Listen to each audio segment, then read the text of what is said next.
भक्तों, आज की इस वीडियो में हम एक बहुत ही महत्वपूर्ण विषय पर चर्चा करने जा रहे हैं। मकर संक्रांति 14 जनवरी को है या 15 जनवरी को, क्योंकि इस विषय को लेकर बहुत सारे लोग भ्रम में हैं। कोई कह रहा है 14 तारीख तो कोई 15 तारीख, लेकिन मैं आप सभी से विनम्र निवेदन करती हूँ कि मकर संक्रांति 14 जनवरी को ही है और उसी दिन यह पावन पर्व मनाया जाना चाहिए।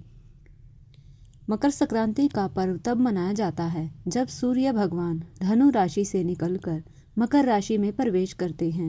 इसी क्षण में सूर्य का उत्तरायण प्रारंभ होता है। 6 महीने सूर्य दक्षिणायन में रहते हैं और 6 महीने उत्तरायण में। शास्त्रों में बताया गया है कि उत्तरायण में किए गए सभी शुभ कर्म अनंत गुना फल देने वाले होते हैं। यही कारण है कि भीष्म पितामह ने भी उत्तरायण के आने की प्रतीक्षा करते हुए बाणों की शैया पर अपने प्राण रोके रखे थे। यह उत्तरायण का ही महात्म्य है। अब बात करते हैं स्नान और पूजा मुहूर्त की। मकर संक्रांति के दिन भोर में स्नान करना अत्यंत पुण्यकारी माना गया है।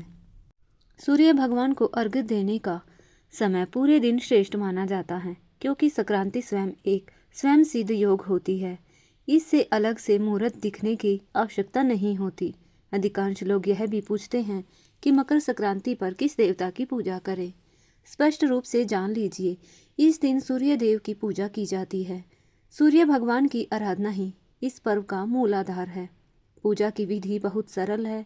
एक तांबे का लोटा ले, उसमें गौ माता का कच्चा दूध, तिल, फूल, दुर्वा और थोड़ा सा जल डाले। लोटे पर चंदन और रोली लगाए। इसके बाद गायत्री मंत्र या सूर्य मंत्र ओम ह्रीं रम सह सूर्याय नमः का जाप करते हुए पूर्व दिशा में मुख करके भगवान सूर्य देव को अर्घ्य दे। अर्घ्य देने के बाद सूर्य देव की परिक्रमा, वंदन और प्रणाम करें। यदि संभव हो तो सूर्य अष्टक के 8 श्लोकों का पाठ अवश्य करें। ये 8 श्लोक सूर्य भगवान को प्रसन्न करने वाले अत्यंत दिव्य स्रोत माने गए हैं। खड़े होकर हाथ जोड़कर भी यह पाठ किया जा सकता है। इससे कोई नियम भंग नहीं होता। मकर संक्रांति के दिन दान का विशेष महत्व बताया गया है। इस दिन खिचड़ी, तिल, गुड़, कपास, ऊन, रुई, तांबा, वस्त्र आदि का दान अत्यंत पुण्यकारी होता है।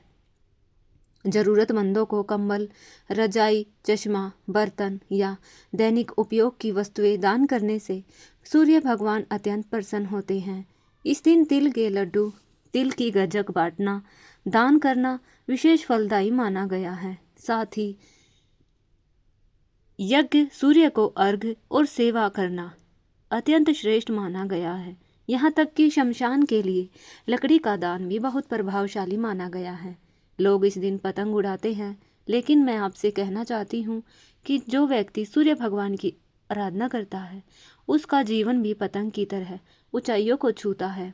उन्नति, बुद्धि और तेज में वृद्धि होती है। सूर्य भगवान अद्भुत देवता हैं। वे हनुमान जी के भी गुरु हैं। उन्होंने कभी विश्राम नहीं लिया। वेदों का प्रकाट्य भी सूर्य तत्व से ही जुड़ा है। कहा जाता है जिनकी कुंडली में सूर्य मजबूत होता है, उनकी दृष्टि, बुद्धि और निर्णय क्षमता अत्यंत प्रखर होती है। एक महत्वपूर्ण बात याद रखें, सूर्य भगवान को आंकवा का फूल कभी अर्पित नहीं किया जाता। यह शास्त्र सम्मत निषेध है। अंत में फिर स्पष्ट कर दूं कि मकर संक्रांति 14 जनवरी को ही है। पूजा, दान, स्नान और पर्व सभी उसी दिन करने चाहिए। इस दिन सूर्य दर्शन, वंदन, स्तुति और सेवा जीवन को प्रकाशमय बना देती है। आप सभी का बहुत बहुत धन्यवाद कि आपने वीडियो को पूरा सुना। ऐसे ही हमारे साथ जुड़े रहिए। वीडियो को शेयर कीजिए ताकि लोगों का भ्रम दूर हो सके। हर हर महादेव। बोलिए सूर्य भगवान की जय।